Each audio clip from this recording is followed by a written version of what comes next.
pessoal, bem-vindo a mais um podcast de São Paulo. Eu sou Alex Jatobá, o seu anfitrião, recebendo minha amiga delegada. Eu acredito que você é a mais, digamos que, pontuada de São Paulo a nível de popularidade. Cara, seus vídeos são muito top. A Obrigada. sua atividade, sua frente, sua honestidade. Cara, eu tô aqui com uma autêntica delegada de polícia. Depois eu vou passar a rede social para vocês conhecerem. Doutora Liliane Doreto, bem-vinda mais uma vez ao podcast São Paulo. Eu espero que seja algo para a gente fazer muita coisa junto. Bem-vinda. Eu amo vir nesse podcast. Toda vez que eu venho aqui, eu não consigo ficar só uma hora. A gente conversa tanto, que eu não paro. E eu fico feliz pela minha apresentação, por você observar tantas qualidades nessa rede que eu criei por conta de amigos que insistiram, que está aqui comigo, o Caio, o Clóvis, e por eles acreditarem em mim e por eu acho que eles me ouviam tanto falando, e eu queria tanto que a população tivesse informação, e aí eu comecei a criar vídeos com a finalidade, antes que o BO aconteça. Antes que o BO aconteça. É isso, a É prevenção. sobre isso. Prevenção. Porque informação é poder. É básico. Quando você é uma pessoa bem informada, você circula por todas as áreas. Por todos os locais. Qualquer local social, qualquer lugar desse planeta, você é capaz disso se você tiver informação. Mas informação de qualidade. Doutora, primeiro eu vou pedir pro pessoal, curtam, comentem, compartilhem e se inscrevam em nosso humilde canal. Daqui a pouco eu vou passar o canal da doutora também. Mas, doutora, vou começar com esse tema. Eu sei que tem todo aqui um roteiro, mas eu vou perguntar sobre isso.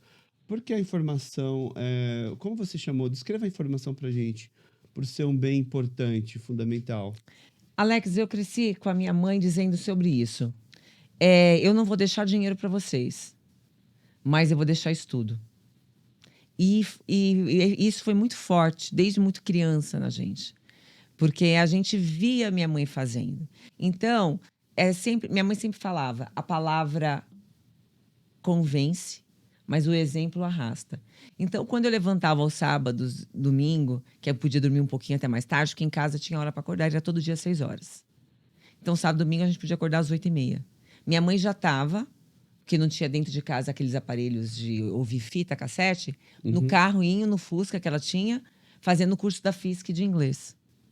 Legal. Entendeu? Então eu lembro que eu acordava fazendo um pouco de manhã, de pijama ainda, sem escovar dente, querendo tomar café da manhã. Minha mãe falava, espera que agora eu tô terminando meu curso. Eu ia pra sala ver desenho, e aí ela terminava o que tinha que fazer, e aí ela vinha dar o café da manhã pra gente, ficava ali com a gente. O café da manhã da minha casa, eu tenho 48 anos, eu estou falando quantos anos atrás. A minha mãe fazia a manteiga de soja, a minha mãe fazia o pãozinho integral, ela usava farelo de aveia, farelo de trigo, porque ela leu num livro americano que o índice de câncer intestinal era muito alto naquela época, já nos Estados Unidos. Então, ela não queria que a nossa alimentação fosse processada. Num tempo que todo mundo era chique, você comprar papinha no mercado, falando da década de 70. A minha mãe fazia o alimento em casa, trabalhando à noite, com 2 empregos e com 3 filhas pequenas. E com meu pai fazendo horta em casa também. Entendeu? Os nossos passeios era ir à feira. Tanto que eu adoro ir à feira. Toda vez que eu viajo para outro país, toda vez que eu venho para São Paulo, eu quero ir no Mercadão. Porque o Mercadão fala muito sobre... mostra muito quem é o povo, a cultura a cultura, o que eles comem. Então, eu fui criada nesse ambiente. Tanto um quanto o outro nunca foram intelectuais, mas eram pessoas diferenciadas. E aí, quando eu te falo informação é poder, eu nasci numa periferia. Só que eu nunca fiz parte daquela periferia. E não estou falando isso no sentido pejorativo. A minha casa era regada de conhecimento, de livros, de bons assuntos. Infelizmente, meus pais eram muito novos e faltou religião na minha casa. E aí eles acabaram se separando. Hoje eu vejo isso. Não é uma crítica, tá? É uma constatação. Porque eles foram os melhores pais do mundo que eu podia ter. Eu só sou o que sou hoje por conta deles. Então, toda vez que eu falo... E hoje eu sou uma delegada de polícia que nasci na periferia. Mas eu sou delegada de polícia porque a minha formação não foi periférica. A minha formação foi diferenciada. Eu cresci no meio do conhecimento. Então, quando eu escrevi um livro, um e-book agora, Segurança Pública que Transforma, é porque quando eu recebo alguém na minha delegacia, eu trato aquela pessoa e vejo o potencial. Uma vez em Bragança, eu prendi por tráfico de entorpecente um rapaz tão lindo que a escrivã falava: doutora, a senhora não acredita, o Cauã Raymond está aí. Quando eu fui fazer o interrogatório dele, eu falei para ele: você já se olhou no espelho? Você já viu o seu porte? No mínimo, se você não quiser ser um lutador, já que você tem tanta agressividade, você pode ser um modelo. Você já pensou que você pode conquistar algo maior do que a sua família está acostumada a ter? Você pode romper a bolha? E a delegacia é uma porta de entrada para as pessoas. E lá eu posso levar para elas programas sociais que existem. O Brasil é muito bom, muito bem estruturado. O que falta é essa transformação. O que falta essa transformação é essa informação transversal. Um delegado de polícia do século XXI não é aquele do século passado que trabalhava pós-ocorrência. Aconteceu um crime, eu vou lá e investigo para descobrir a autoria e materialidade. Não. Um delegado de hoje, ele trabalha com a prevenção. Ele trabalha conhecendo todas as pessoas daquela região. O diretor de escola, o secretário de saúde, o secretário, todo mundo. Participa de reunião. Ele estuda a estatística e ele trabalha preventivamente. Segurança pública é isso. Para mim. É anteceder. É estudo de caso. É a mesma coisa da sua saúde. As pessoas às vezes falam: mas meu avô fumou até 90 anos e morreu ótimo. Tá, deu certo pro teu avô. Só que a maioria da estatística mostra que não é assim. Você tem que fazer a sua reserva, o seu cofre. Qual que é a sua reserva de saúde? No mínimo, você não comer processado. No mínimo, você não viver alcoolizado todos os dias. No mínimo, você não fumar e você treinar. Possa ser que você tenha um câncer? Obviamente. Nós estamos vivendo muito. Tem questões genéticas. Mas o exercício físico e alimentação, ele consegue mudar até a tua genética. Saiba disso. Então, informação é proteção. E quando eu falo informação é proteção e a mudança, isso serve para qualquer área da tua vida. Para todas as áreas. E por que não para a segurança? É sobre isso, entende? Com certeza. Eu vou pegar um gancho no... O que muda no comportamento hoje do jovem? Porque a gente vê cada caso absurdo de crimes cometidos. O que aconteceu com essa geração? O que está acontecendo? O que acontece é que nós temos mais informação, então elas chegam mais rápido. Mas que efetivamente esses jovens são mais violentos é porque eles não tiveram limites. Os pais esqueceram que a primeira célula social é a família. É aquilo que nós estávamos dizendo hoje, antes, em bate-papo informal. Quando você monta a tua mesa para todo mundo comer junto, porque é assim que uma família tem que ser. Ali na cabeceira está o patriarca, a matriarca, seja família de homossexual, heterossexual, não importa. Tem uma hierarquia ali. E os filhos têm que entender que tem uma hierarquia e os filhos precisam ouvir 90% de não. Quando eles começarem a ouvir 90% de não, eles deixam de ser a geração cristal. Eles deixam de, a cada decepção, ou na escola ter sofrido algum bullying, porque bullying também tem um lado positivo. Eu sofri bullying na escola. Eu era gorda. Ótimo que eu sofri bullying, porque hoje eu sou a louca da academia. Se acontecer algum problema na minha cabeça, eu fiquei ofendida, foi ótimo, porque hoje eu treino pra caramba. Me fez bem. Porque você trabalha a crítica. Você trabalha a crítica. E ninguém olha pra você e aponta um defeito se ele não existe. Então, quando alguém... Aquilo existe? Porque eu pego até alguns exemplos, né? Algumas influenciadoras. Eu via a Tati Quebra-Barraco, é isso? Não é a Tati, aquela outra que eu adoro, ela que faz direito agora. Existe a Tati Quebra-Barraco. A Jojo. A Jojo, que eu adoro a Jojo. Mudou muito, né? Jojo falava sempre que era... Fisicamente. Gostava de ser gorda, xingava quem falava de gorda. Ela gostava tanto de ser gorda que ela fez uma bariátrica e agora ela treina. Então, será que é gostar ou será que você não enfrentar? Porque ser gordo traz problemas para a saúde. Ninguém quer sair fora do padrão. Só que ninguém fala. Porque quer ser o politicamente correto. Ninguém quer sofrer bullying também. E ninguém quer sofrer bullying, também ninguém quer resolver.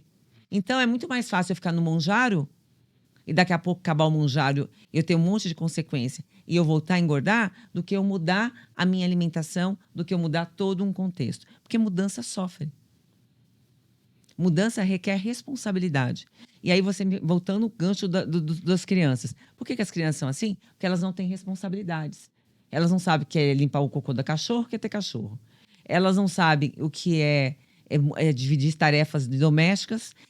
O pai e a mãe, no final do mês, eles entregam para eles lá o que eles gostam, o salgadinho, a comida, tá? Mas não sentaram com eles. Em casa tinha educação financeira sem saber. Minha mãe sempre foi funcionária pública, ganha pouco. Uhum. Meu pai metalúrgico. Olha, gente, a gente era pequenininha. Eu sou a mais velha de 3 irmãs. Eles faziam aquela tabela, a gente não entendia nada. Mas sabia que quando ia ao mercado, cada uma só podia pegar um item. Esse mês é assim. Esse ano a gente não vai viajar. Porque isso e aquilo. Era tudo muito explicado. E a gente sabia. E a gente não ficava frustrado. E a gente não fazia show no mercado. E nem dava... Entendeu? Fazia pirraça. Porque tudo era muito bem explicado. Então, eu acho que falta isso. Eu não sou mãe, não posso dar palpites, mas o que eu vejo enquanto delegada de polícia é isso. As mães chegarem para mim com criança de 11, 12 anos e falam, doutora, eu quero entregar para o Estado que eu não sei o que fazer. Falei, minha senhora, a senhora tinha que ter pensado nisso antes, né? Não tem como pegar teu filho agora e educar. Tem. Começa desde agora. Doutora, não sei se cabe essa pergunta, mas antes de ontem, né? Teve um menino que ele tinha já 10 passagens pela polícia, né? Só que aparentemente tem problemas psicológicos, né? E ele entrou naquela jaula com a leoa e ela acabou matando ele. Você acha que... qual a sua opinião sobre esse caso? Ele tem a ver com um passado, de repente, que o traumatizou? Porque ele era bem rebelde. O Estado tem culpa por não ter interferido de alguma forma? Não sei. Alex, veja bem, eu estava até fazendo um post domingo à noite, estava desabafando. Por conta do caso da Tainara, que o namorado... É Tainara, se não me engano, que o namorado foi atropelou. E aí ele ficou em cima do corpo dela, flexionando o pneu. Uhum. E depois abandonou ela à própria morte. Teve as 2 pernas amputadas. Eu fiquei sabendo que ela morreu. E aí, eu tinha dito que a Lei Maria da Penha, ela só existe porque a Organização dos Estados da América puniu o Brasil. Porque depois de 19 anos que a Maria da Penha ela tinha sofrido tentativa de homicídio, ficado paraplégica, o condenado ainda estava solto e respondendo uma pena muito branda. Você veja que o brasileiro ele não gosta de fazer nada, ele quer milagre. As pessoas são muito omissas. Eu fiz um projeto de lei para que professores, profissionais, não só professores, profissional da educação, saúde e segurança, depois que eu fiz todo um estudo da lei de responsabilidade fiscal aqui no estado de São Paulo, tenham benefícios para fazer como se fosse uma compensação do salário, já que a gente não tem reajuste salarial há muito tempo e essas áreas são essenciais. Basta a pessoa clicar na minha página e colocar o título leitor. Quantos profissionais de saúde, educação e segurança que todo mundo reclama que você conhece? Milhares. Nós precisamos de 276 mil votos, 1.000 assinaturas. Ela já chega na Câmara e ela já é aceita. Aí a pessoa vai ter desconto na padaria, vai ter desconto no açougue, vai pagar 50% de IPVA, os filhos vão ter direito à escola com 50% de desconto, desde o berçário até a faculdade, ele próprio. Vai comprar casa, vai reformar, ou vai mudar de casa, você tem 20% de desconto. Bastante. É muita coisa. E a pergunta é, quantos foram atrás? Ninguém quer assinar, ninguém assina. Sabe por quê? Porque é mais fácil colocar a culpa no governo. Disse isso porque o Estado não pode fazer nada. O Estado, às vezes, nem sabe. As pessoas não sabem quem elas votaram. Você acha que o Estado vai saber o que se passa na sua casa? Não é que é cada um por si, Deus por todos. Não é isso. É cada um cuidando do seu quadrado, vivendo dentro de um redondo e se comunicando em sociedade para tentar resolver. Se cada um resolver isso que acontece na tua rua, nós temos o programa Vigilância Solidária da PM, que eu adoro. Os vizinhos, eles tomam conta da vida dos outros, não é para fazer fofoca, para dizer que fulano tá traindo, pulando a cerca, comendo isso, comendo aquilo. Não. As pessoas colocam ali uma organização, um grupo de WhatsApp, qualquer carro que entrou na rua que não seja catalogado, o outro vai viajar, aí se passa a placa, eu vou ficar tal, você pode olhar minha casa, você molha meu jardim, você cuida do meu cachorrinho. Isso, uma rua. Você imagina se cada qual cuidar da sua rua nesse sentido. Como isso não reverbera no bairro no município no estado. Esse caso desse menino. Cadê as pessoas que conviviam com ele? Eu não digo nem a mãe, porque o filho é do pai e da mãe. Cadê as pessoas que conviviam? Porque se ele já tinha esse comportamento, isso foi só um start. Então, eu não conheço, eu não posso falar. Eu estou falando de uma coisa, como eu disse para você, do que você está me contando, uma análise muito superficial. Uhum. Entendeu? Mas eu acredito que é sobre isso. Sobre a responsabilidade de cada um de nós. Para começar com o nosso corpo. Para começar com o que você faz no seu dia a dia. Aquela poupança da saúde que você tem que fazer. Né? Ao invés de ficar com bandeiras, ai, porque ser gordinho é legal, ai, não estou dizendo que não seja legal, cada um pode ser o que quiser. Agora, você falar que você é uma coisa e depois você tomar uma posição totalmente diferente, e você vai contra o seu argumento, isso é uma hipocrisia. A própria definição de hipocrisia é isso. Né? Ninguém quer ficar fora do padrão. A verdade é essa. Para conhecer um pouco de você, para quem não conhece, eu já conheço a doutora já esteve no podcast São Paulo, o que é uma honra pra gente, porque sempre tem novidade, sempre tem... É legal a tua área, porque a gente sempre tem conteúdo Dá para explorar muito, né? Muito. Sabe por quê? Porque tudo que não dá certo na sociedade acaba na segurança. A gente é a curva de rio. Só que, é por isso que eu te falo, hoje em dia, o delegado de polícia, quem é o gestor, quem gere, tem que ser administrador. E eu preciso trabalhar à frente disso, antes que o BO aconteça. Entende? Quando eu trabalhei em Nazaré Paulista e eu fiz ali um estudo e via que a poluição, o parcelamento irregular ia fazer de Nazaré Paulista o que aconteceu em Guarulhos, aquele processo enorme de favelização, o que a gente fez? O que eu fiz? Eu não tenho problema nenhum de vaidade, mas fui eu que fiz. Uhum. Eu me uni com pessoas mais sábias que eu. Existe, na época, o Sargento Bravo, adoro. Me ensinou tudo que eu sei de processo de direito ambiental. Parcelamento irregular de solo, tinha um engenheiro antigo lá, Ricardo. Muito obrigado, Ricardo. O prefeito era formado em engenharia com base em direito ambiental. O promotor de justiça que estava lá falava, não vai mexer com isso que vai dar trabalho. Eu falei, ok, você não quer participar, a gente vai fazer. Eu fazia sábado e domingo operações. O meu pessoal, peguei uns estagiários, eles levantavam todos os terrenos que iam ser vendidos. Aqueles terrenos assim, com umas plantas, condomínios mirabolantes.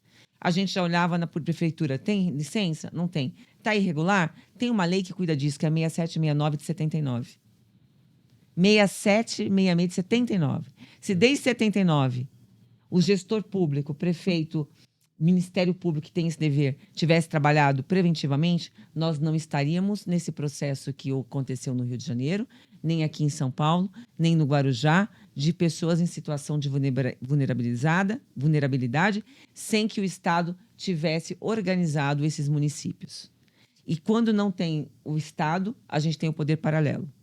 Então, o poder paralelo ganhou essa força tudo por conta de uma bobeira.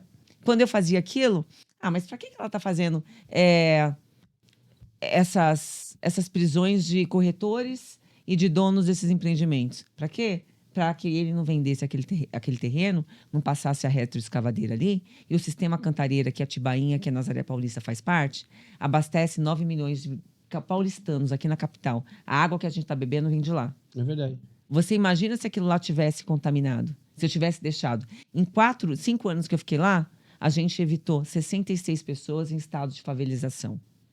Isso significa não tráfico de entorpecente, significa meio ambiente conservado, significa menos estupro, significa que não existe problema de saneamento básico, entendeu? Qualidade de vida. Qualidade de vida. Isso significa que meu colega, quando sentar lá na minha cadeira, ele não vai ter que lidar com o que aconteceu no Rio há pouco tempo atrás. É isso que tem que fazer um gestor público. Um delegado de polícia é um gestor. Aí você me fala, em quais áreas da polícia que eu trabalhei? Trabalhei muito em plantão de polícia, que você pega tudo. O plantão é aquele que está aberto quando a cidade toda está fechada. Então, você trabalha dia e noite. Então, você pega tráfico, estupro, rinha de galo, você pega furto dependendo da região, de cavalo, furto de... tudo. Você pega tudo. Briga de casar. Casal, principalmente. Aí, eu trabalhei em especializada, eu trabalhei muito em homicídio, trabalhei em sequestro, trabalhei em entorpecente, trabalhei em idoso, trabalhei com delegacia da mulher, eu trabalhei com DIG, que é investigações gerais, trabalhei muito com latrocínio, acho que eu trabalhei em tudo. Dá pra dar mentoria mesmo.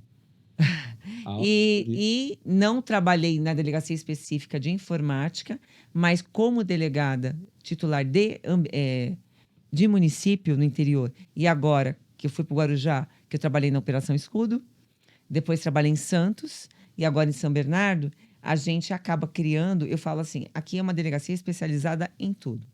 Então, tudo que chega na minha delegacia pode ser Maria da Penha, pode ser crime contra meio ambiente, quando chega uma prisão em flagrante, alguma coisa que não é específico daquela unidade, a gente atua também. E, principalmente agora, os crimes cibernéticos. Por quê? Só para você entender o contexto social, como é importante. Por isso que eu te falo de geopolítica. Quando um cara tem um pouquinho de conhecimento, ele tem má índole, ele não vai pegar uma arma de fogo e vai colocar na cabeça do cidadão, porque ele corre o risco de acontecer um latrocínio e matar aquela pessoa, ele corre o risco daquela pessoa reagir e matá-lo, e aí ele vai pegar uma correntinha, vai pegar uma aliança, vai pegar o dinheiro da carteira, não vale a pena. Ele faz o quê? Ele começa a trabalhar na internet com golpes. Porque no golpe, eu já peguei peguei um caso emblemático em Santos, que a senhora, ela perdeu R$1,5 milhão de reais. Caramba! É o golpe. E não foi o golpe, era uma professora aposentada que o marido deixou uma renda para ela ter uma terceira idade, né? Mais digna. E aí ligaram para ela um dia, e aí o próprio motoboy falou: senhora, tá muito estranho, o banco ligou para ela, e ela não. Por quê? Ligaram para ela dizendo o seguinte: aqui é do banco, a sua gerente é fulana de tal? Então, ela tá conspirando contra a senhora e ela vai roubar todo o dinheiro da sua poupança. Jura? Eu vou mandar um cartão aí, a senhora me manda a senha. E ela foi fazer um cruzeiro, inclusive, e ela ligava para a estelionatária, que era uma mulher, pedia para ela: você me autoriza a comprar um perfume? Aí a bandida autorizava. Você acredita? Obviamente... Que boba esse golpe, né? Mas por quê? Criou vínculo. Essas pessoas que estão nessa idade, elas estão sozinhas. As pessoas, por isso que eu te falo... vulneráveis pela carência afetiva. Afetiva. Aí quando alguém te dá atenção, liga para você, o estelionatário, ele ganha nisso. E ele usa da tecnologia. E a polícia só esclarece crime porque estuda a tecnologia. Eles estão à frente, a gente vai lá, estuda. E vai indo. E a gente vai fazendo o quê? Vai informando. Doutora Maria do Corsário, que começou com isso, que eu sou fã dela. Agora ela vai estar também no curso que eu estou criando. Ela vai fazer parte, ela faz parte ali do corpo docente, ela vai dar aula de direito penal. Doutora Maria é fantástica. Fantástica. E o médico é a doutora Maria, que ela vai a fundo. Ela vai dar aula nesse curso. É o curso LD, Tático Jurídico, direcionado para a GCM. E em janeiro começam as gravações. Se você tivesse envolvido na Operação do Rio de Janeiro, primeiro, se você estivesse organizando essa operação, o que você mudaria nela? Ou o que você faria exatamente o que aconteceu? Olha só, é muito fácil você ser engenheiro de obra-prima. Obra pronta, né? Sabe? Depois que a pessoa foi lá, deu a cara, organizou, aí as pessoas começam a achar as vulnerabilidades, não no sentido de, poxa, nós poderíamos, da próxima vez, fazer tal coisa para ajudar. Então, as pessoas estão acostumadas a apedrejar. Aquele que primeiro sai, tem iniciativa, ele é apedrejado. Isso faz parte do mecanismo psicológico da pessoa, que quando você tem uma iniciativa diferente da minha, por mais que dê errado, eu vou aproveitar para jogar pedra em você. Porque isso mostra para mim o quanto eu sou incapaz. Uhum. O quanto eu fui covarde e não tive a sua ideia primeiro. Então, para começar, eu tenho que lisonjear. Ela só não foi perfeita porque policiais morreram. Segundo, ela para ser perfeita, ela precisa ter continuidade. Já que o Estado se silenciou, desde essa lei de parcelamento irregular do solo, desde 79, salvo o melhor juízo, já que não fizeram um planejamento para aquelas pessoas que foram morarem naquelas áreas periféricas tivessem o mínimo de dignidade, então agora a gente precisa tirar o poder paralelo que lá estava. Precisávamos cumprir aqueles mandados de busca e apreensão, ok? Uhum. Dever do Estado, isso é soberania, porque você não pode deixar que nenhuma outra força do Estado seja maior do que o Estado. O poder paralelo, o criminoso, não pode ter mais poder do que o governador do Rio de Janeiro. Eu falo governador porque era ele que representa o poder executivo. Ele assumiu todo o BO, né? Ele que representa o Ele poder autorizou. executivo. Ele é o chefe da polícia, né? Então, assim, muito bem pensado. Vamos mostrar aqui quem é que manda. A questão da hierarquia que eu te falei começa desde dentro de casa. Tá. Mostrou quem é que manda? A gente tirou as laranjas podres. O que a gente faz agora? A gente instala ali dentro uma série de outros elementos. A gente precisa agora de uma escola, a gente precisa de um CAPES, a gente precisa da estrutura para aquelas famílias que ali ficaram, para que elas recebam mentoria, porque elas precisam ser qualificadas para sobreviver da própria renda delas e para descobrir que elas têm um potencial, que elas são dignas e que elas são capazes de transformar a vida delas e da família delas de maneira digna. Então, o Estado tem que se apossar daquele território. O que eu mudaria seria isso. Retomar, na verdade. Retomar o Estado significa pegar toda aquela população que ali está, a população que está sendo criada, as crianças, e levar para lá. Lá é um estado totalmente turístico. Então, essas crianças têm que saber pelo menos 2 idiomas. A escola tem que ter qualidade. Não adianta eu estudar química e física e não saber como aplicar. Você tem que dar mentoria para saber como que troca um chuveiro. Por que eu não posso desmatar essa área? O que acontece comigo? Por que eu não posso jogar lixo? Porque se você não mostra na prática as consequências reais de cada conduta, as pessoas não fazem sinapse. Uhum. E aí, não adianta você ficar falando de Einstein, falando difícil, se a pessoa não vê aplicação na vida concreta. Tá longe da realidade. Tá longe da realidade. Quando a minha mãe, lá em 1970, fazia o pãozinho dela com farelo de aveia pra gente, não comprava nada industrializado por conta do alto índice de câncer que já tinha nos Estados Unidos por causa de comida processada, ela mostrava pra gente o que era o câncer. Pegava figuras. Pra eu não andar de moto, até hoje eu não ando por culpa da minha mãe. Ela era enfermeira no pronto-socorro de São Bernardo, ela me levava ao sábado e domingo, e meu pai ia buscá-la às 8 da noite.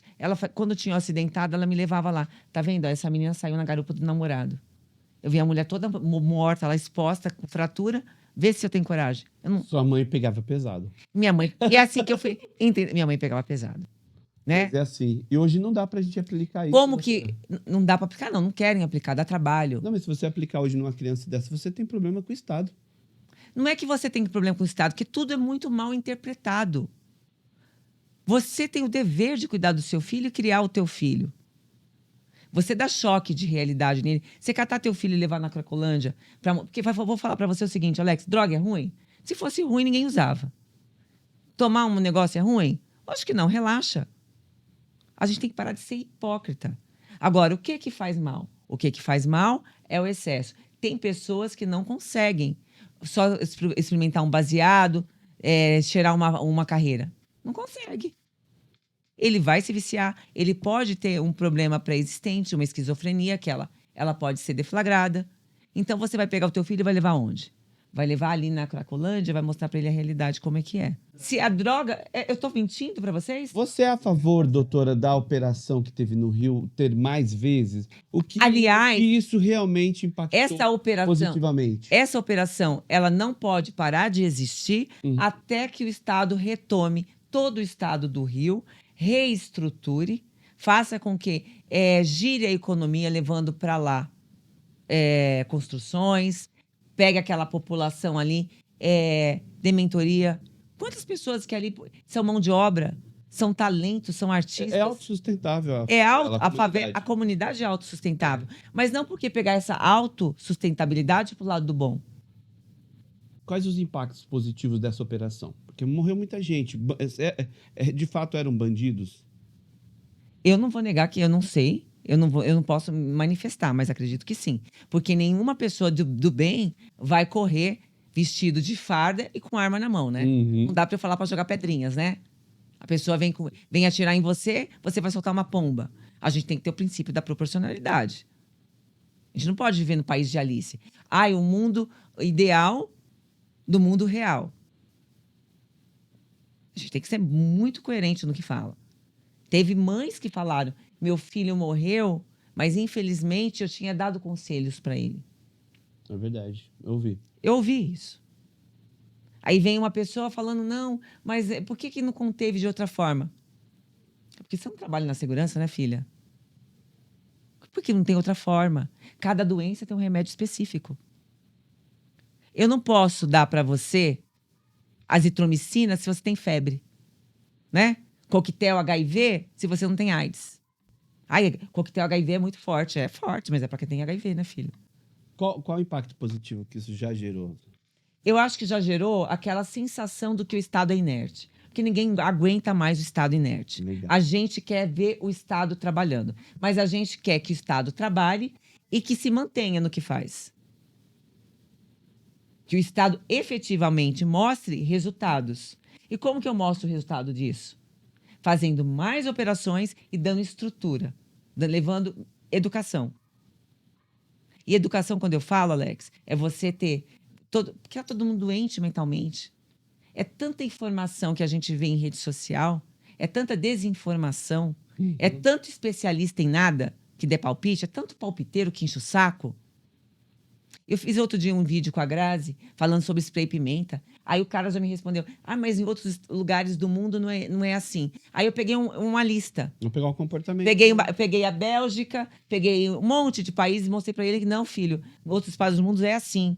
E quando eu falo que o spray pimenta ele não pode ser usado e comprado dessa forma, não é porque eu estou preocupado que ela vai se defender. Ótimo que se fosse assim. Eu estou preocupada dela tomar uma geral e ela ser levada para a delegacia e dentro do ordenamento jurídico, você portar spray pimenta, você cai no artigo 16 da lei de armamento, isso você pode ficar preso até 6 anos. Meu Deus. Básico assim. Para se defender. Entendeu? Mas seria defender. uma excludente licitude, que é uma legítima defesa. Ok. Se dentro do contexto de legítima defesa ela usar o spray pimenta, aquela conduta vai ser absorvida, obviamente, o delegado não vai autuá-la pelo aquele crime. Mas dentro de um contexto administrativo, porque a polícia militar trabalha com 2 vieses. Ela faz a parte da polícia administrativa, que vem definida lá no artigo 78 do Código Tributário, e a fundada suspeita, que é o 244 do CPP. Então, até o jeito da abordagem é diferenciado. Quando você está no trânsito e o policial está te parando, é o 78, é o administrativo, é o poder de polícia que o Estado tem.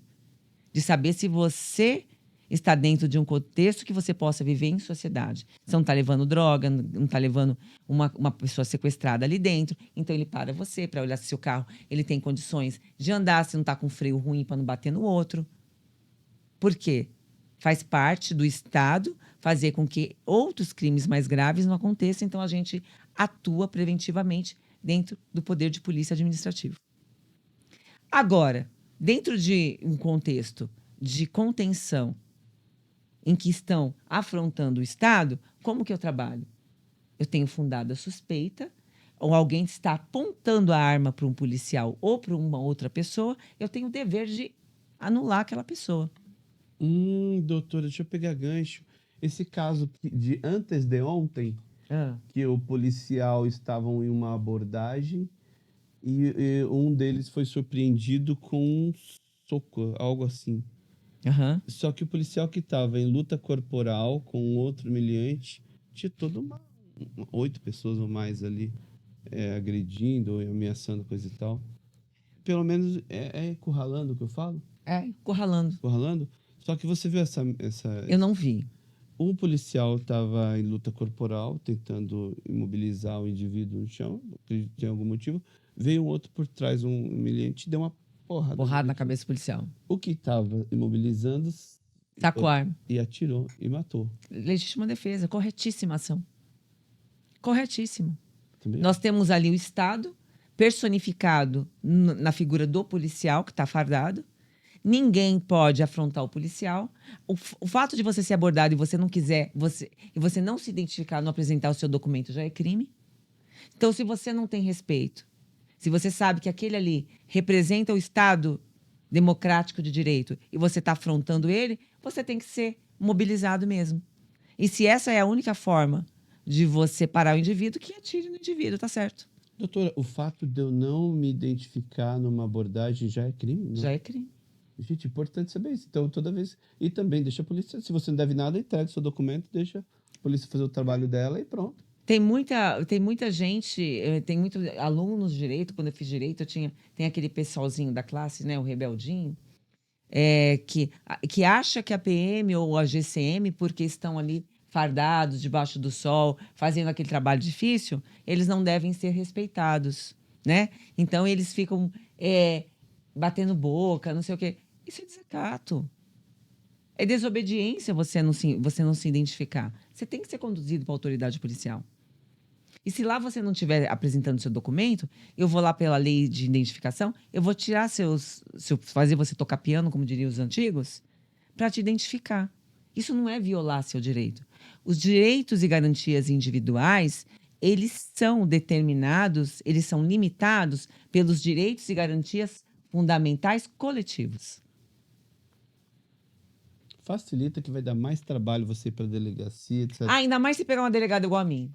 Se pegar a doutora Liliane, Vai ficar pior. doutora Maria Corsato, brincadeira. Ô, doutora, a tecnologia está mudando a forma de investigar crimes? Graças a Deus, sim. Bastante. A tecnologia é uma ótima aliada, é uma ótima ferramenta.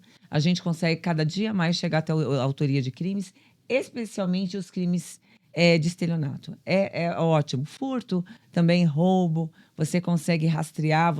Então, assim, a polícia deu um salto muito grande nos últimos... Eu percebo isso na prática. Nos últimos 3, 4 anos, deu um salto, assim, sensacional. Muita gente bem preparada na Polícia Civil. Mesmo nas outras polícias, que são a preventiva, que eu falo, e agora as guardas municipais que vieram somar, isso está ajudando demais. Até porque está tudo integrado agora com esse sistema, né? Na verdade, nós ainda não... Eles querem integrar, fazer uma força única, né? Na verdade, o que nós precisamos é de comunicação, interação, não integração. A gente precisa interar, mas interar todos os serviços públicos. A diretora da escola precisa se interar com a GCM e com a PM, para que ali não tenha um traficante dentro da escola vendendo droga. Ela precisa identificar qual que é aquela criança que comentou com um amiguinho que está sendo abusado dentro de casa, para conversar com o conselho tutelar, que conversa com o CAPS, que conversa com o hospital, que conversa com a delegacia, e a gente dá uma solução nisso. Interação. O Estado, eu costumo dizer o seguinte, Alex, nós somos um Estado muito bem estruturado. Só que a gente não se comunica. Por isso que eu falo sempre que é a informação. Por isso que quando eu estou em uma determinada delegacia, eu interajo com todos os órgãos. Eu quero saber quem é cada comerciante, eu quero saber quem que é o diretor da escola, quem que é o chefe da GCM, quem que é o capitão da área. Eu quero interação. Porque o meu serviço só vai sair bom, só vai sair bem feito, se eu estiver inteirada com toda a sociedade. Doutora, você está preparada para resolver essas questões ou apresentar isso para o Estado, né? Precisamos de mais pessoas assim frente ao poder público, hein? E falo uma coisa para você, eu fico tão indignada as pessoas reclamarem, porque tem tanta coisa boa que já existe. Eu tenho 4 projetos de lei lá na minha bio. O meu Instagram é Delegada Liliane Doreto. E aí tem YouTube, tem TikTok, tem todas essas ferramentas que às vezes eu coloco lá umas palhaçadas, porque tema só de direito é um saco, ninguém aguenta. Então, a gente traz outros conteúdos, né? A gente vê o que as pessoas têm dúvida, porque, como eu falei para você no começo, quem que gera o conteúdo? Eu não tenho nenhuma agência. Eu começo a despachar. Eu vejo que aquele fato, ele pode causar uma dúvida, causou um problema, pode causar dúvida, eu vou lá e gravo um vídeo. Aí as pessoas já começam, meus parentes, meus amigos. Outro dia, minha amiga foi viajar, ela falou assim, Lili, como que eu faço para levar meu cachorrinho pro Paraná? Peraí que eu vou te explicar. Ah, eu quero viajar com meu filho. Ah, os avós queriam viajar com a criança, precisa de autorização do pai e da mãe? Então, são essas dicas que eu vou dando também. Ah, eu vou ser abordada, como que eu devo me comportar? Ah, eu vejo uma viatura passar. Tem gente que para, pelo amor de Deus, uma viatura está com sirene ligada. Dê espaço, não freia. A pessoa fica com medo. Entendeu? Então, assim, e o SUS, ele tem quantos dias para me atender se eu tenho uma doença, um câncer, por exemplo? E se ele não me atender, aonde que eu vou? São essas dicas, Alex, que eu vou falando na rede social para que as pessoas tenham conhecimento. Mas não é ter conhecimento para você chegar no balcão e bater no médico, aquelas coisas. Doutora Liliane fala isso. Não. Agora. É você saber dialogar. Nada melhor do que educação, ponderação, conversar. O funcionário público, ele tem que te servir, mas você tem que ser muito grato dele ter escolhido aquela profissão. Tem que ser educado com ele. Uhum. Entendeu? E aí as pessoas deturpam tudo isso. As pessoas não sabem ter liberdade. Confunde com libertinagem. Às vezes pega essa informação para tirar proveito. Então, é todo esse ranço social do brasileiro que a gente tem que mudar a mentalidade, porque senão não vai dar certo. Se não der certo o coletivo, não dá certo para ninguém. Não adianta eu ser uma profissional corrupta que roubo, moro num condomínio fechado, só que um dia eu saio de lá, né? Um dia eu não estou no carro blindado. Um dia eu vou ter um filho, um sobrinho. E aí vai ser apresentada a droga para ele. Porque eu deixei de fazer o meu papel. Você entendeu? Não dá certo se você não pensar no coletivo. E é uma hipocrisia as pessoas, porque se critica muito. A gente vê na imprensa, a população, na verdade, nem imprensa, a gente vê nas redes sociais muitas pessoas, principalmente de periferias, lamento, falarem mal da polícia. Só que é o primeiro a se procurar, é onde eles buscam o refúgio quando tem um problema. A única coisa que o pobre tem no Estado que funciona é a polícia. Onde começa? A única coisa que a gente tem de fato nessa sociedade é a polícia. É a polícia, e o nosso sistema é tão diferenciado do resto do mundo que as pessoas acham que o Brasil tem a síndrome do vira-lata, né? O brasileiro acha que Nós temos. Nossa, tudo que é dos outros é melhor. Não é, tá? Um delegado de polícia, um investigador, um escrivão para estar ali, um policial militar, todo mundo é muito bem treinado. Obviamente que qualquer área da tua vida você vai ver maus profissionais, a gente tem que cortar na carne. Mas quando você chega num plantão policial, você se depara com um delegado de polícia. Para passar num concurso desse, você estuda muito. Você faz 5 anos de direito. Depois você tirar o seu OAB. Depois você tem que ter estágio. Depois você passa num concurso extremamente difícil. O meu eram 25 mil candidatos para 200 vagas. Nossa, quanto que deu por vaga? Meu Deus. Tá? Era isso. Eu passei em 34º, graças a Deus, e muito bem. O meu exame oral é o orgulho da minha vida. Entendeu? Sua comunicação é incrível, tá por aí. Mas isso você sabe que veio comigo? Não acho. Eu acho que agora sim, eu acho que nas academias tem essa formação. Antes a polícia não gostava, tem muita gente que não gosta de se comunicar ainda. Muitas pessoas da minha carreira, ainda agora que você vê mais delegados falando, tendo até Instagram, né? Tem uma série de regras, obviamente, porque a gente não fala em nome do Estado. Eu tô falando meu nome aqui. Uhum. Mas você sabe que é sensacional, porque eu presto serviço público. Eu tenho que levar para a pessoa conhecimento. E quando tem uma ocorrência que ela tem relevância, eu tenho que me comunicar com a população. E quem que faz isso, gente? Eu sempre falo para a imprensa. Eu adoro a imprensa. A imprensa é o 4º poder do Estado. Por isso a responsabilidade deles. A gente tem executivo, nós temos o judiciário e o legislativo. Quem que é o quarto poder que se comunica com o povo de fato? E tem que levar informação. Tem que mostrar todo mundo. Tem que mostrar como que é a vida do juiz, como que é a vida do promotor, do defensor, o que faz um vereador. Por que os políticos não têm um canal aberto? Porque eu sei quem votei. Só que eu queria que depois que ele tivesse sentado na cadeira dele, tivesse um canal ali aberto e falasse assim, olha, você prometeu isso. E deveria ser crime. Você prometeu uma coisa e você não cumprir. Deveria ter poder de destituir ele. X pessoas, vamos destituir esse cara. Vamos destituir. E o compromisso que você fez? Porque você não pode ficar prometendo coisas mirabolantes.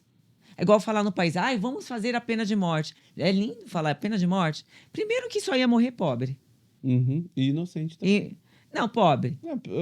E também muitas injustiças iriam acontecer. Porque se dentro do processo legal, com toda essa cautela, há ali pessoas que julgam e tem parcialidade, ninguém é bobo para não saber que existe parcialidade. Você imagina se houvesse pena de morte. Não pode ter. Aí eu falo outra coisa para você, importantíssima. E os presos têm tudo que morrer. Gente, preso é mão de obra. Vocês sabiam que no estado de Minas, e salvo melhor juízo, não sei se é um estado do sul, não vou falar o nome para não ser leviana. Eles conseguiram levar para dentro de presídios grandes empresas que não têm mão de obra. Então, não estão colocando para preso. Aí a primeira crítica que vem, mas se os presos começarem a trabalhar, vai tirar a mão de obra do trabalhador honesto. Não. Eles querem trabalhar aqui fora? Tá, mas para não ter esse argumento, eles pegam, sabe aqueles serviços que são de grandes empresas, tudo mais? Eles têm horário para estudar, eles têm a formação e eles levam para dentro dos presídios esse tipo de empresa. A economia do Sul e do estado de Minas Gerais, que aplica a nossa lei de execução penal, que é a LEP, ela está conseguindo andar de uma tal maneira, e esses presos, um preso, só para você ter noção, ele sai para cada um de nós de R$ 1.400 a R$ 4.800. Quando você coloca o preso, você define ele pela a sua condição mental, seu grau de inteligência e de criminologia, de criminalidade, você coloca eles dentro de pessoas iguais a ele não vai fazer ali o que a gente chama da faculdade do crime. E se você coloca ele para trabalhar e para ele ressarcir a vítima que ele fez aqui fora, ressarcir não, ele manter a família dele aqui fora, além de fazer com que a família dele se orgulhe dele, você consegue, colocando ali algum programa de ressocialização. Você consegue levar religião, você ressocializa 70% dessas pessoas. Ele deixa de ser um soldado do crime, ele se volta para a família dele, ele é ressocializado. Se está dando certo aqui no Brasil, em Minas Gerais, em algum estado do Sul, que eu não sei qual que é o nome, por que não vai dar certo no resto? Por que não aplicar o que já existe? Eu não estou falando de fantasia. Eu não estou falando para o cara ficar fazendo artesanato. Coisa imbecil. É boa a ideia, mas não é isso. Eles precisam fazer serviço braçal. Restituir o Estado. Eles precisam restituir o Estado. Eles precisam ser alfabetizados. Concordo. Você entendeu? Aí vem aquela... mas o preso vai pegar o serviço daquele que está aqui fora? Não vai, filho. Porque aqui o que não falta é emprego. O que as pessoas não querem.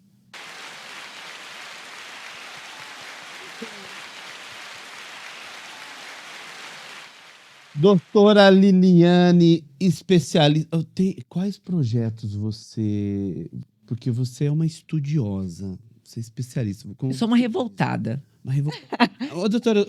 eu transformo minha revolta em projeto de lei. É isso. Mas a solução vem dos revoltados. É mesmo? Sim. Porque eu sou uma inconformada. Posso falar? Eu acho que você está preparada para assumir sei lá, você precisa de uma frente pública para gente, de soluções. Fala nisso, qual a sua opinião sobre o Nico indicado agora para ser Secretaria de Segurança Pública do Estado? Um abraço, um orgulho. Doutor Nico é um cara trabalhador. Gosto dele. Gosto de você, doutor Nico. Eu gosto de você, doutor. Podcast São Paulo. Ele fala que eu gosto de ser chamada de delegata. Toda vez que ele me vê.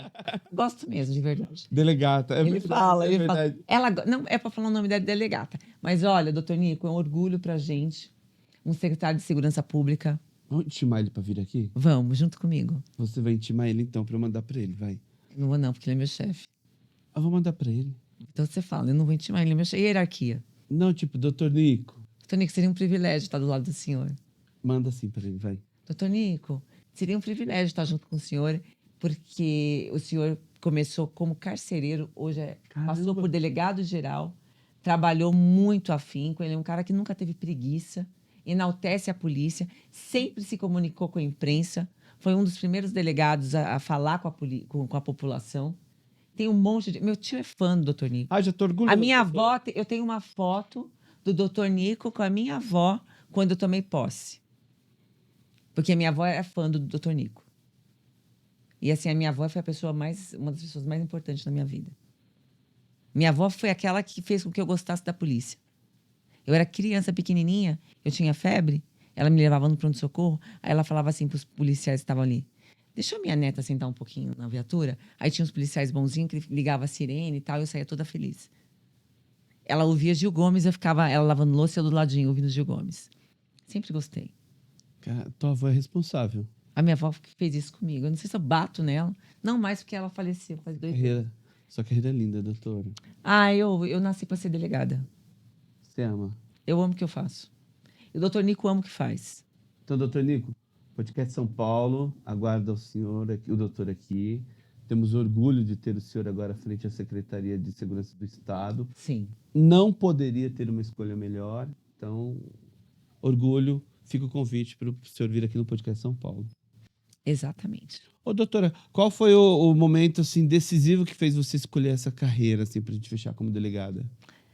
Quando minha mãe não queria que eu fizesse direito. Ela falou: bom, você quer fazer direito? Você vai pagar a tua faculdade.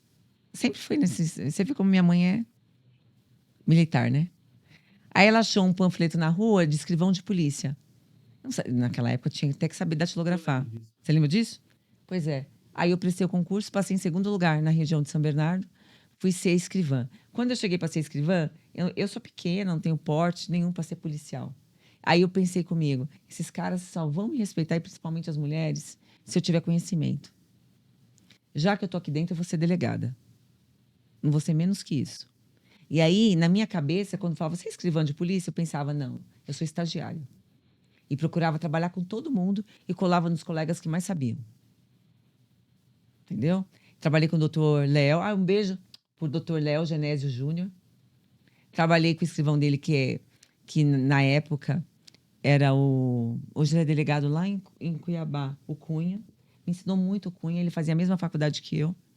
E eu trabalhava no meu plantão e ia no plantão dele. Então, todo delegado que eu achava que podia me acrescentar, eu era aquela chata que ficava perguntando, mas por que isso, doutor? Qual que é a diferença desse crime com esse crime? Eu era assim. Brincadeira, eu ia falar... Puta que saco, né? Que saco, aquela menina. Saco. Mas eu era dessas.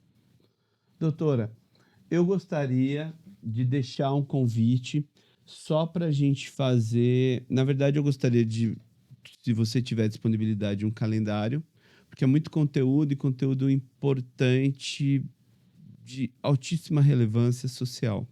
Eu até gostei quando você falou célula social, queria entender mais sobre isso. Sim. Eu gostaria que você viesse para falar com a gente sobre dicas de segurança.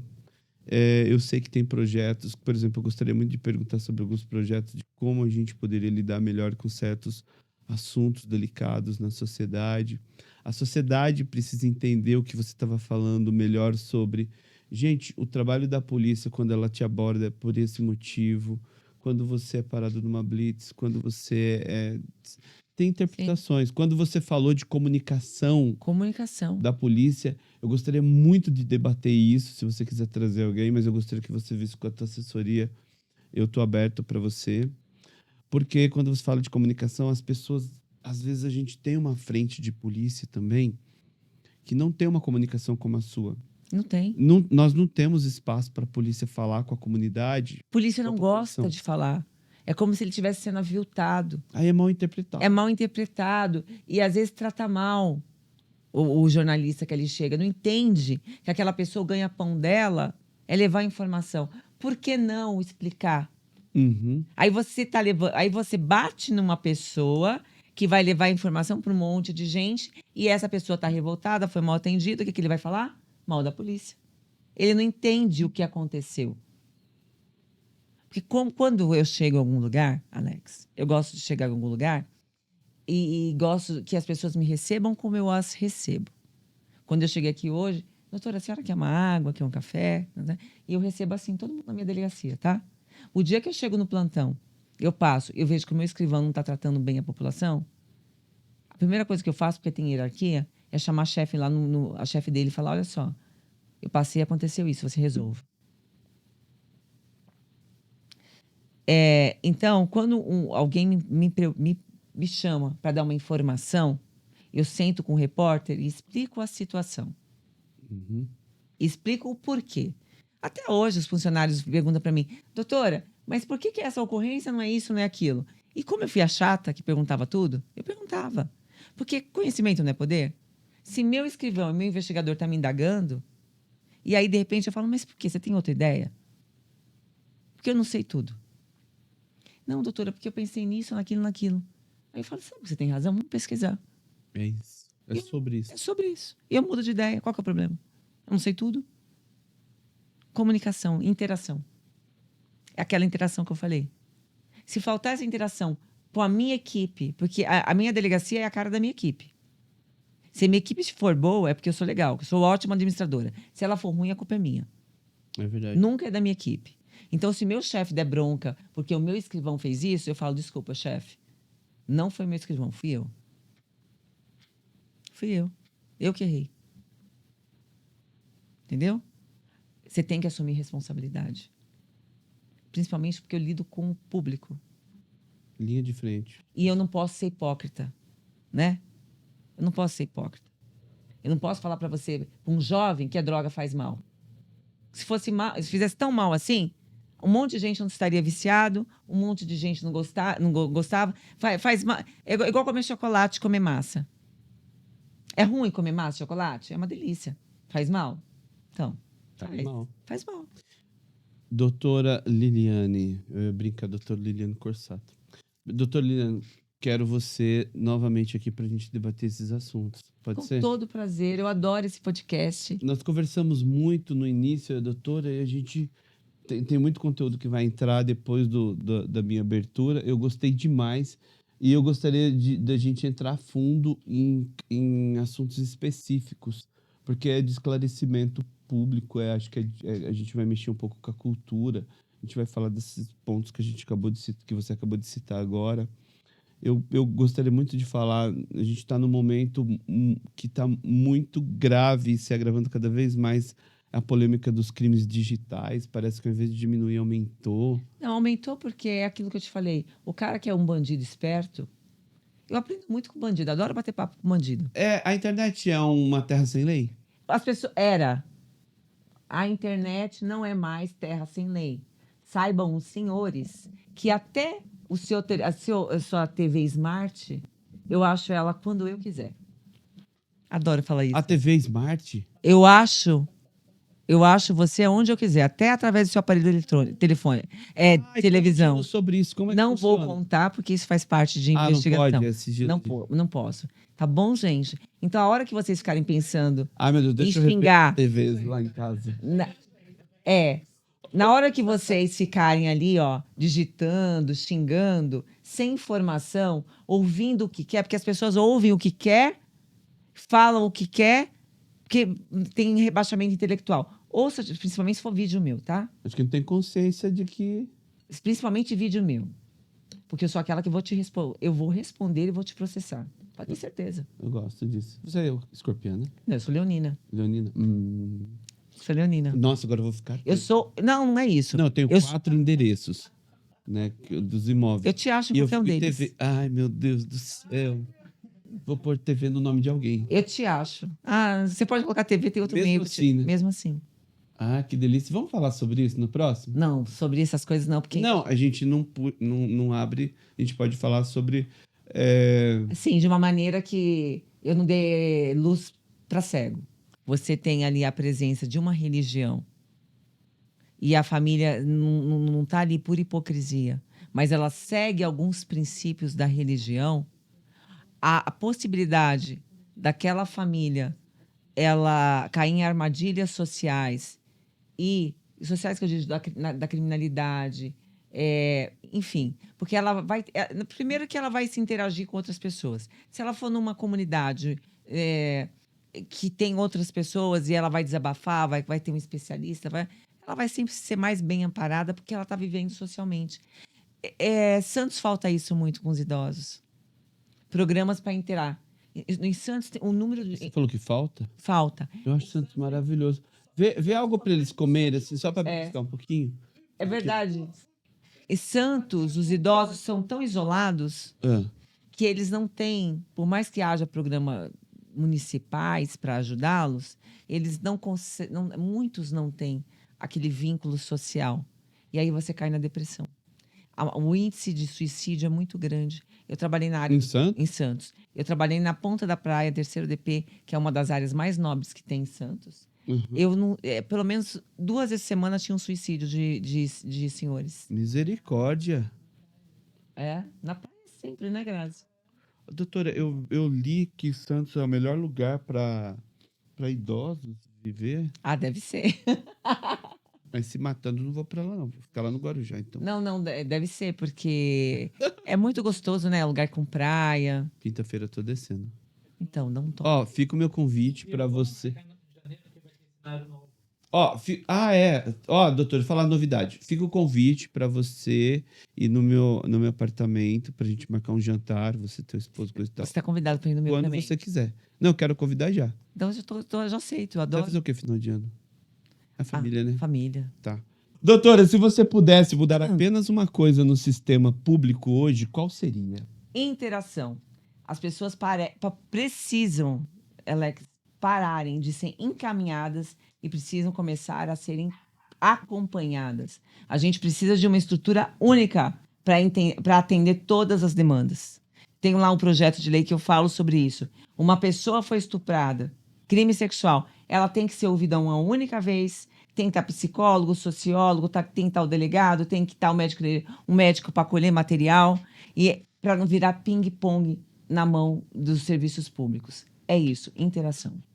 Doutora Liliane, delegada especialista, em breve mentora, cursos, eu sei que vem Exato. por aí. Precisamos de ir lá na raiz das pessoas, lá da comunidade mais pobre, até eu acredito que as autoridades precisam ter mais uma visão de quem está na rua, de quem ouve, recebe, atende a comunidade, as Exato. pessoas. É questão de você ter um projeto de vida, você tem que ter planejamento. Eu era escrivã de polícia, filha de pessoas que sempre ganharam muito pouco. Só que a minha família é próspera, porque a gente era grato. Aquele meu salário, aquele meu salário rende porque eu sou grata. Eu trabalho com amor. E quando eu trabalho para fazer o bem, o meu dinheiro rende. É impressionante. É. O dinheiro rende. E as ideias vêm, as pessoas se aproximam e as coisas acontecem. Entendeu? A gratidão é um sentimento que eu não sei explicar. Mas é importante. Mas é ele que dá um brilho, é ele que faz um diferencial, é ele que conecta. É como se fosse uma estação de rádio que você só conecta a música melhor que você mais gosta. Isso te levanta. Agora, quando você é uma pessoa que você só pensa no dinheiro e você não pensa no caminho, no trajeto, você não chega lá. E se chegar, o seu dinheiro não rende. Cansei de cumprir mandado de busca e apreensão em casa de traficante rico. Quando você chega, é tudo mofado. O dinheiro não rende. É verdade. É muito estranho isso. Tem uma força, eu não sei o que é, verdade. mas existe alguma energia por aí. As pessoas precisam ver isso, ouvir isso, doutor. E aí, é verdade. Estão muito iludidos com dinheiro fácil, com não pode. A pessoa toma, às vezes, quando a gente fala de trabalho, se você der uma bronca na pessoa, ela entende que você está humilhando Pessoal, ela não entende que você não faça mais aquilo, ou pra você corrija melhorar. aquilo, melhore e pronto, não vai. Uma hora Aí para. fica chiclete, fala demais. As pessoas gostam, sabe de quê? Esticar chiclete. Não tem paciência pra gente chata. É isso. Você tá no time com Alex Jatobá. Qual o seu maior desafio? Meu maior desafio é ser melhor que ontem. Uma conquista como mulher. Como mulher, gente, eu acho que é agregar outras mulheres. Uma habilidade de destaque. Comunicação, Um hábito. gratidão. Uma atitude que não aceita. Detesto gente preguiçosa. Viu, pessoal? Esse foi no Time com Alex Jatobá limpando o óculos. Que dica você daria para as pessoas que desejam contribuir para um ambiente mais seguro? Você só tem segurança se você se adiantar ao crime. Então, você tem que estar sempre atento. Sempre atento ao seu entorno. Isso é muito importante. Atenção. Esse é o Podcast São Paulo. Eu quero agradecer a doutora Liliane Doreto, famosíssima delegada de polícia. Tem muitas novidades vindo por aí. Amém. Queremos muito a doutora frente a projetos muito mais. Já é relevante o que ela faz, mas muito mais, porque a gente precisa disso. O Estado precisa, o Brasil precisa. Que você tenha todo o sucesso do mundo. Amém para todos. São os desejos do Podcast São Paulo. Podcast São Paulo. Obrigado a você que está nos assistindo, a que nos assistiu. Curtem, comentem, compartilhem, se inscrevam. Doutora, obrigado. Agradeço ao teu público. Pessoal, até o próximo podcast. Gente, muito obrigado, pessoal que me segue. Faça a diferença, faça a sua parte. Assine os projetos que tem lá. Tem para drogadição, tem Voz do Silêncio. Tem esse que é para você fazer seu reajuste salarial, você que é da educação, da segurança e da saúde. E tem o outro que é para menor infrator, quando cometer crimes hediondos ou equiparado, que ele fique cumpra a pena como maior fosse. É isso. Doutora Sobre isso. Liliane Doreto, qual é o seu Insta? Delegada Liliane Doreto. O Insta, o YouTube, o TikTok e o Threads. Enfim, tudo. Obrigado, pessoal. Até o próximo programa. Deus abençoe a todos. Amém. Amém.